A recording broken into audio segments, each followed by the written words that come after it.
வணக்கம். குழந்தையோட normal developmental milestones பற்றி பார்த்துட்டு இருக்கோம். போன வீடியோவில் குழந்தை பிறந்ததுலேருந்து 3 மாதம் வரைக்கும் என்னென்ன ஸ்கில்ஸ் அச்சீவ் பண்ணியிருக்கணும், முக்கியமான மைல்ஸ்டோன்ஸ் என்னென்ன அப்படின்றத பார்த்தோம்.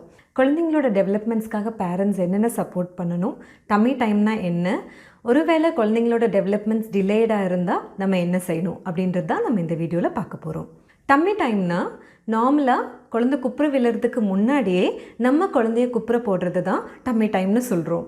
குப்புற போடணுமா, எப்போ இருந்து குப்புற போட ஆரம்பிக்கலாம் அப்படின்னு கேட்டிங்கன்னா, நார்மலாக உங்களோட குழந்தை ஃபுல் டேர்மாக இருந்துச்சு, மெடிக்கல் காம்ப்ளிகேஷன்ஸ் எதுவுமே இல்லாமல் இருக்காங்க அப்படின்னா வீட்டுக்கு வந்ததுலேருந்தே முதல் மாதத்துலேருந்தே கூட நீங்கள் குப்புற போட ஆரம்பிக்கலாம். ஆனால் என்னை பொறுத்த வரைக்கும் அம்மா குழந்தைய ஹேண்டில் பண்ணி பழகிறதுக்கே கொஞ்சம் நாட்கள் ஆகும் அப்படின்றதுனால நம்ம ஒரு 1.5 மாதத்துக்கு மேலே 2 மாதத்துக்கு மேலே டம்மி டைமை ஸ்டார்ட் பண்ணால் கூட போதுமானதாக இருக்கும். குழந்தைய குப்புற போடுறதுக்கு முன்னாடி நம்ம கவனிக்க வேண்டிய விஷயங்கள் சிலது இருக்குது.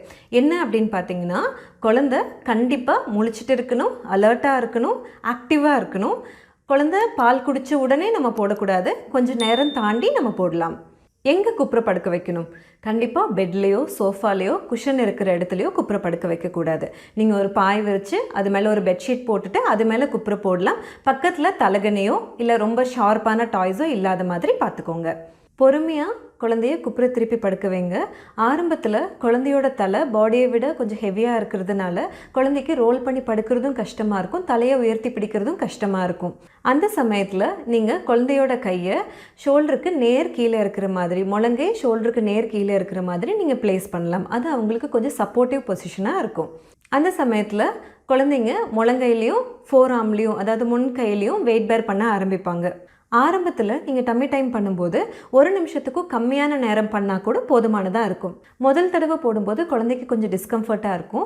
அதனால் குழந்தை அழ ஆரம்பிக்கும் போது நீங்கள் எடுத்துடலாம். நீங்கள் தொடர்ந்து இதை பண்ணிக்கிட்டே இருக்கும்போது குழந்தைங்க இதுக்கு பழகிடுவாங்க. அதுக்கப்புறம் நீங்கள் கொஞ்சம் கொஞ்சமாக நீங்கள் டைம் இன்க்ரீஸ் பண்ணிக்கலாம். குழந்தைய குப்புற போட்டுட்டு நீங்கள் குழந்தைக்கு முன்னாடி நல்ல கலர்ஃபுல் டாய்ஸ் இல்லை சத்தம் வர மாதிரியான டாய்ஸ் காமிக்கும்போது குழந்தைங்க தலையை உயர்த்தி பார்க்க ஆரம்பிப்பாங்க. நல்ல ஹை கான்ட்ராஸ்ட் கலர் டாய்ஸ் கொடுத்தீங்கன்னா இன்னும் பெட்டராக இருக்கும். நீங்களுமே குழந்தைக்கு முன்னாடி படுத்துக்கிட்டு நீங்கள் அவங்களோட பேச்சு கொடுக்கும்போது, விளையாட்டு காமிக்கும்போது இந்த டம்மி டைமோட டைமை நீங்கள் எக்ஸ்டெண்ட் பண்ண முடியும். இல்லை என் குழந்தை ரொம்ப குட்டியாக இருக்கா, எனக்கு இப்படி திருப்பி போட பயமாக இருக்குது அப்படின்னு நீங்கள் நினச்சிங்கன்னா ரொம்ப ஈஸியான ஒரு மெத்தட் இருக்குது. என்னென்னா, நீங்கள் பெட்லேயோ இல்லை சோஃபாலேயோ நீங்கள் சாய்வாக உட்காந்துக்கிட்டு உங்கள் மேலே குழந்தைய குப்புற படுக்க வச்சுக்கலாம். இது ரொம்ப ஈஸி பொசிஷன். குழந்தை உங்களோட முகத்தை பார்க்குறதுக்காக தலை தூக்கி பார்ப்பாங்க. நீங்கள் அந்த சமயத்தில் பேச்சு கொடுக்கும்போது குழந்தை கொஞ்சம் நேரம் தலையை ஹோல்ட் பண்ணுவாங்க. தொடர்ந்து இதை செஞ்சுட்டு இருக்கும்போது குழந்தைங்களோட நெக் கண்ட்ரோல் கொஞ்சம் பெட்டராக இருக்கும். அந்த சமயத்தில் நீங்கள் ஃப்ளாட்டாகவே படுத்துட்டு உங்கள் மேலே குழந்தைய படுக்க வச்சுக்கலாம். குப்புற போடுறதுக்கான இன்னொரு மெத்தட் என்ன அப்படின்னு பார்த்தீங்கன்னா, உங்களோட மடியில் குழந்தைய குப்புற படுக்க வைக்கிறது. உங்களோட ஒரு காலை கொஞ்சம் உயர்த்தி வச்சிட்டிங்கன்னா குழந்தையோட தலையை அந்த கால் மேலே வச்சுக்கலாம். மீதி பாடி இன்னொரு கால் மேலே இருக்கும். நீங்கள் குழந்தையோட பேக் சைட் சப்போர்ட் பண்ணிக்கலாம். குப்புற போடுறதுக்கான இன்னொரு மெத்தட் என்ன அப்படின்னு பார்த்தீங்கன்னா, ஃபுட்பால் ஹோல்டுன்னு சொல்லுவாங்க.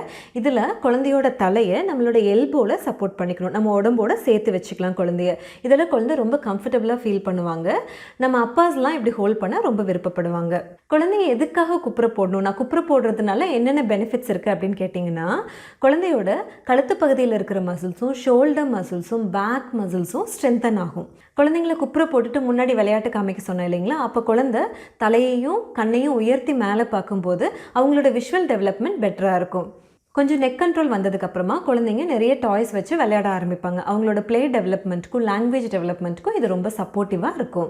அவங்க ரொம்ப நேரம் கையை ஊனி விளையாடுறதுனால அவங்களோட ஹேண்ட் மசில் ஸ்ட்ரென்த் இம்ப்ரூவ் ஆகி இதனால் அவங்களுக்கு ரோலிங்க்கும் குப்புற விழுறதுக்கும் தவழ்கிறதுக்குமான மசில்ஸ் பெட்டராக டெவலப் ஆகும்.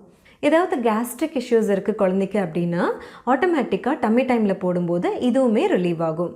அவங்க குப்புற விழுந்து காலை ஆட்டும்போது உந்தி முன்னாடி போக ட்ரை பண்ணும்போது அவங்களோட கால் மசில் ஸ்ட்ரென்தன் ஆகி அவங்க க்ரால் பண்ணுறதுக்கும் நடக்கிறதுக்கும் சப்போர்ட்டிவாக இருக்கும். குப்புற போடுறதுன்றது நம்ம நார்மலாக ஒரு குழந்தைக்கு கொடுக்க வேண்டிய ரொம்ப ரொம்ப முக்கியமான ஒரு விஷயம். நார்மலாக எல்லா குழந்தைங்களுக்குமே நீங்கள் டம்மி டைம் போடலாம்.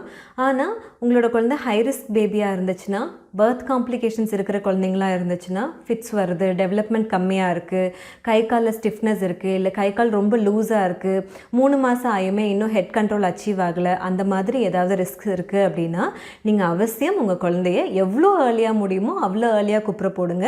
இதனால் குழந்தையோட ஹெட் அண்ட் நெக் கண்ட்ரோலும் டெவலப் ஆகும், அவங்க ரோல் பண்ணுறதும் ஈஸியாக இருக்கும், அவங்களோட டோனும் நார்மலைஸ் ஆகும். குழந்தைக்கு நெக் கண்ட்ரோல் ரொம்ப கம்மியாக இருக்குது அப்படின்னு நினச்சிங்கன்னா நீங்கள் குப்புற போடுறது மட்டும் இல்லாமல் குழந்தையை தூக்கும் போதுமே குழந்தைய அப்ரைட்டாக ஹோல்ட் பண்ணலாம். அதாவது குழந்தையோட தலையை உங்கள் ஷோல்டர்லேயும் இடுப்பில் ஒரு கையை வச்சு நிறுத்தி வைக்கலாம். இதுவுமே ஹெட் கண்ட்ரோலை ஃபெசிலிட்டேட் பண்ணும். சில குழந்தைங்களுக்கு பார்த்திங்கன்னா அவங்களோட பின்னந்தலையோ இல்லை சைட்லேயோ ரொம்ப தட்டையாக ஃப்ளாட்டாக இருக்கும். இது ஏன் அப்படின்னு பார்த்திங்கன்னா ஆரம்பத்தில் குழந்தையோட தலையில் இருக்கிற எலும்புகள் ஸ்கல் நமக்கு அளவுக்கு மெச்சோர்டாக இருக்காது, ரொம்ப லேஸாக தான் இருக்கும். இது எதுக்கு அப்படின்னா குழந்தையோட வளர்கிற மூளையை அக்காமடேட் பண்ணுறதுக்காக அது ரொம்ப லூஸாக இருக்கும். அப்போ குழந்தை எந்நேரம் மேலே பார்த்தே படுத்திருக்காங்க அப்படிங்கும்போது அவங்களோட பின்னந்தலை தட்டையாகிறதுக்கு வாய்ப்பு இருக்குது. இல்லை ஒரு சைடு எப்போவுமே ஒரு கழிச்சு படுத்திருக்காங்க அப்படின்னா அந்த சைடு தட்டையாக இருக்கும். இதை நம்ம அவாய்ட் பண்ணணுன்னா நீங்கள் நிறைய குப்புற போடும்போது இந்த விஷயம் நடக்காது, ஃப்ளாட் ஹெட் டெவலப் ஆகாது. குழந்தைய நிறைய குப்புற போடும்போது இந்த ஃப்ளாட் ஹெட் சரியாக போயிடும். ரொம்ப ரேராக சில குழந்தைங்களில் நெக் ஒரு சைடு நெக் பார்த்திங்கன்னா ரொம்ப டைட்டாக இருக்கும், பிடிச்சிருக்கும், இன்னொரு சைடே திரும்பி படுத்திருப்பாங்க, அந்த சைடு திரும்பவே மாட்டாங்க. இதை டார்டிகோலிஸ்னு சொல்லுவோம். இதுவுமே நீங்கள் டம்மி டைம் கொடுத்தீங்கன்னா ரிலீவ் ஆகிடும். இவ்வளோ பெனிஃபிட்ஸ் இருக்க டம்மி டைமை அவசியம் உங்கள் குழந்தைக்கு ட்ரை பண்ணுங்கள். ஒருவேளை உங்கள் குழந்தை 6 மாதத்துக்கு அப்புறமோ தலை நிற்காமையோ இல்லை குப்புற விழுகாமையோ இருக்காங்க அப்படின்னா நீங்கள் அவசியம் உங்கள் பக்கத்தில் இருக்கிற குழந்தைகள் டாக்டரையோ இல்லை ஆக்குபேஷனல் தெரபிஸ்ட்டையோ கன்சல்ட் பண்ணுங்கள். அவங்க உங்களுக்கு கைட் பண்ணுவாங்க. நன்றி, வணக்கம்.